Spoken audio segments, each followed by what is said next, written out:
Myron, 1924, Reading, Pennsylvania. Yes. Let's go back a little ways. What do you remember when you were just a little guy? Snow, snow, and snow. We didn't see the grass for sometimes 2 full months in a row. I went to a school in a township in which there were children from 1st to 10th grade on one floor, 1st through the 10th grade. So I went to that school from the 1st through the 10th grade. What was the name of that school? Pennside School. What did your dad do for a living? My dad turned a furniture store into a beer store in 1933 when Roosevelt engineered the release from Prohibition. And he sold beer as a distributor for 15 years. Now, you had a furniture store before that. Mm-hmm. Did the Depression affect your family at all? Well, certainly, sure. It affected everyone. Yeah. I remember my mother sitting me down on the edge of the bed one day and said, "Honey, things have been tough this year. For Hanukkah, I had to get you pajamas and underwear and socks." Yeah. And were you able to understand what was going on? Yes. You guys yes. knew? Yeah. And do you remember your grandparents at all? My grandmother only. My mother's mother. She was born in Philadelphia in 1864. She hired a person, today we might call it a housekeeper, a maid, or whatever, who came over from Germany at age 15, stayed with the family into her late 80s, and she was Catholic, and she was buried in the Jewish cemetery in Philadelphia, in the area where the rest of our family were buried. What did you do for fun as a little kid? Well, I played outside, everything, football, baseball, the works, all of it. Theater, I was well known in Reading in my junior and senior high school days for my work in theater. Did you have aspirations to become professional? No. Clearly I knew that you don't raise a family as an actor. Yeah. And I wanted to write. You don't raise a family as a young writer. Right. So I didn't write, and I didn't act, hardly, in those days. Now, was your dad in the service? Yes, he was in France in World War I. Did he have any stories about what was going on? He was a sergeant.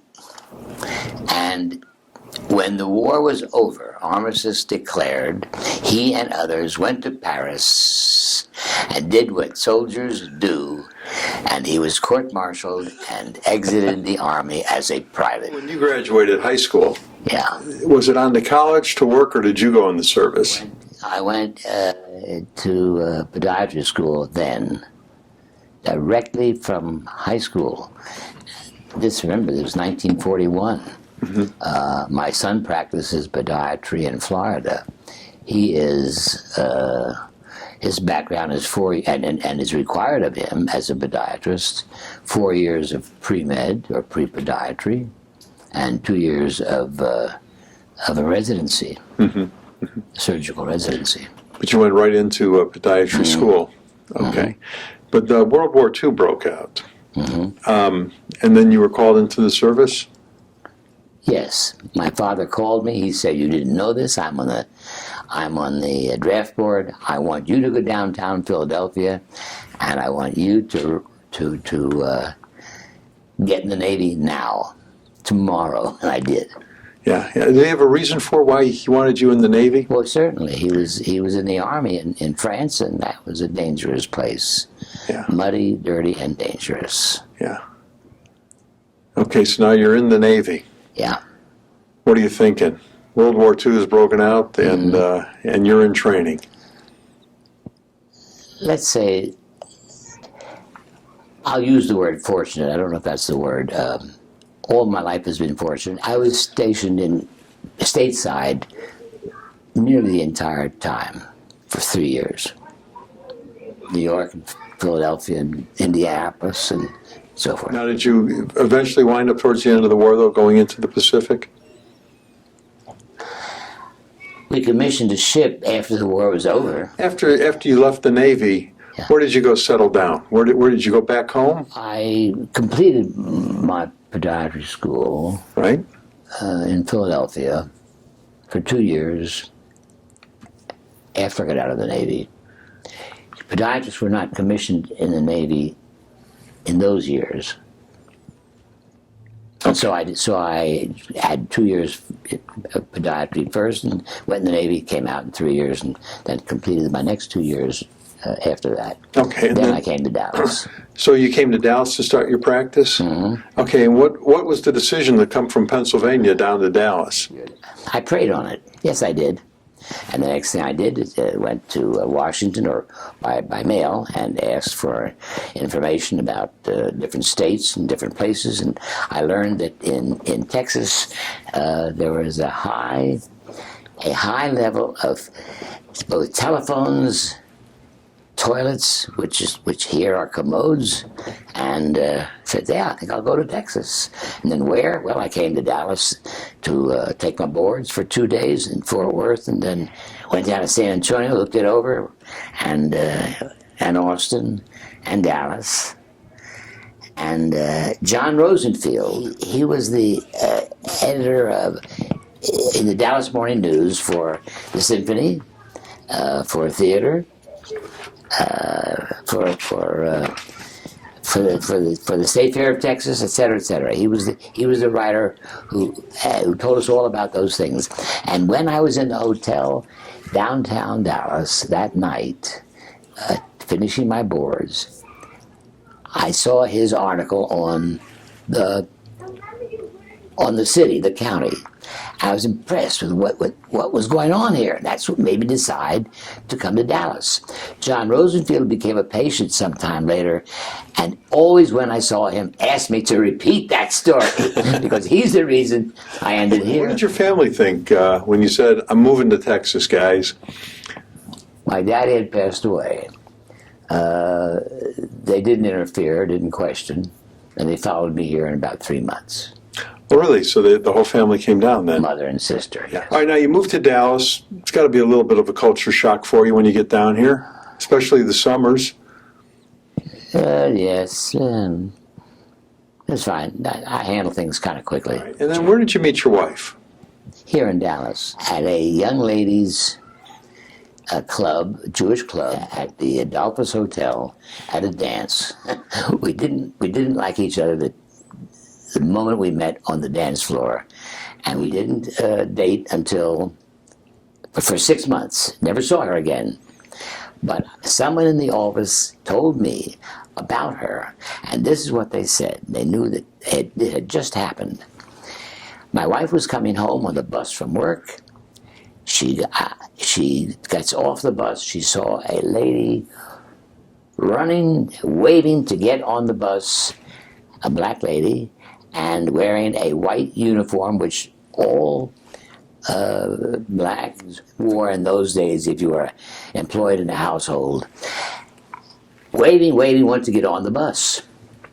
And the bus driver clearly didn't want to stop for her, didn't want to let her in. My wife said, but she's coming, she's running. And he took off. The bus left. My wife went home and wrote immediately to the transit system here, signed her name, told her what had happened. The bus driver was taken off of the route for 2 weeks, came back, knew who it was who had written the letter. And when I heard that, I said, I'm going to call the girl. I got to call the girl. So I did. I called her to take her to Temple Emanu-El for services on the night of my birthday.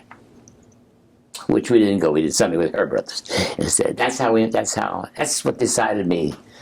And on our third date, we had what her mother described as Kitzi cookies. And I decided that night I was going to marry the girl. Yeah. What years you guys get married? 52. In your practice over the many years, was there something that came along, an invention or something that you said, wow, how did we ever get along without this? You know, some of the advancements in the medical field that you've seen, because you told me you practiced 64 years. When you started your practice, it had to be a little bit different than when you ended it. Sure, I remember when we did not have anti-inflammatories, for example. I used at the time, let's call it an electric device, or something of that size, from which came sine waves, electric waves, that we could attach to the body, and didn't hurt the patient at all. And we could reduce some inflammation using that technique. I did that for perhaps 3 years until along came butazolidine and another before it as anti-inflammatories. And I took the machine and put it in the attic, never to be seen again. That's interesting. Are you or have you guys ever been involved with the Jewish community in any way? Oh, yes. Tell me about that. I was in a play in this very building, 35 years ago, something like that. I was in theater, did a play at Temple Emanu-El. I was on the board of the Jewish Community Center in 1948 for a year. I was useless. I had no business being on the board, but I was. Why? Oh, my interest then hadn't gelled. I had just started my practice. Margot Jones, well known in theater, had invited me to be part of her theatrical group. I couldn't do that because I was starting my practice. I was writing then. We square danced for 12 years with the Trails End Promenaders. There are so many faces and names. Diona Balaban, for example. She and I were on stage at SMU, in the SMU auditorium, doing My Fair Lady. Diona worked for Jewish Federation for many, many years. You have been writing a book. What prompted you, what made you write the book, and what's it about? Well, I knew first that I should write, because I could write.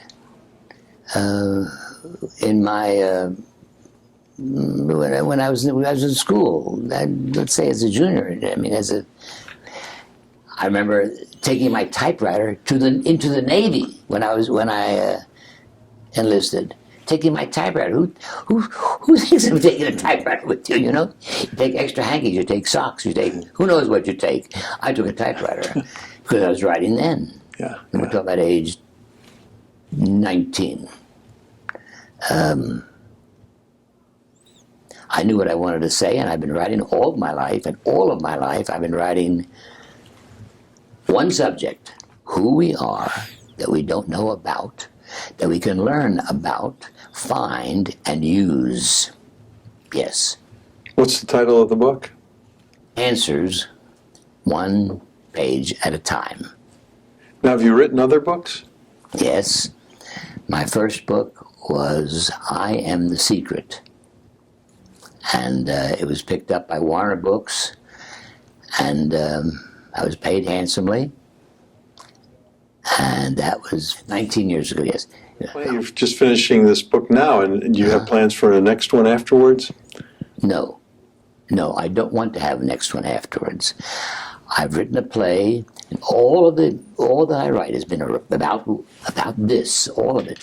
The play is about this, and it's written, it is done, it needs tweaking, some important tweaking to make it more attractive to a producer, and I'll do that after I'm through with this. Now you're doing all this work now on the computer? Yes. Okay, so the typewriter's gone. Oh my, yes, yes. Now, in your lifetime, you've lived through so many momentous occasions. Of course, when you were very young, it was the Great Depression, and you know how it affected your family. You lived through World War II, the Kennedy assassination, something good, the moon landing for the first time, of course, the tragedy of 9/11. Was there something on the national scene that you really remember the day it happened and where you were? When the boys landed on the moon, that evening in Dallas, we watched on a television set where I was doing a play. I filled in a professional theater. They needed somebody at the last minute. I filled in for it. I've done that several times. Filled in. That's where I was that night, watching them land on the moon. Then went on stage a few minutes after that. Yeah. Now, your wife Kitzi, did she work with you? We've done loads of things together, although we have different talents, different aspirations, but we both work well with people. And so, if we have not worked with each other directly, we worked on the periphery of what each of us do. Right. Now, you and Kitzi have 3 sons and 6 grandkids. Yes. What advice does Granddad have for the next generation? First, read the first 2 pages of my book. And they all will have it. Just the first 2 pages. They'll get the book, of course. And what's the advice about? Create joy or happiness or resolve, determination, peace within. Let me include the word happiness if I didn't. Before you do something, don't hope for it after you've done something. Create happiness first. Not after. Don't wait for it after. And you will discover the creativity, the power, in fact, available when you do it. Myron, thanks for doing this today. Great job, man.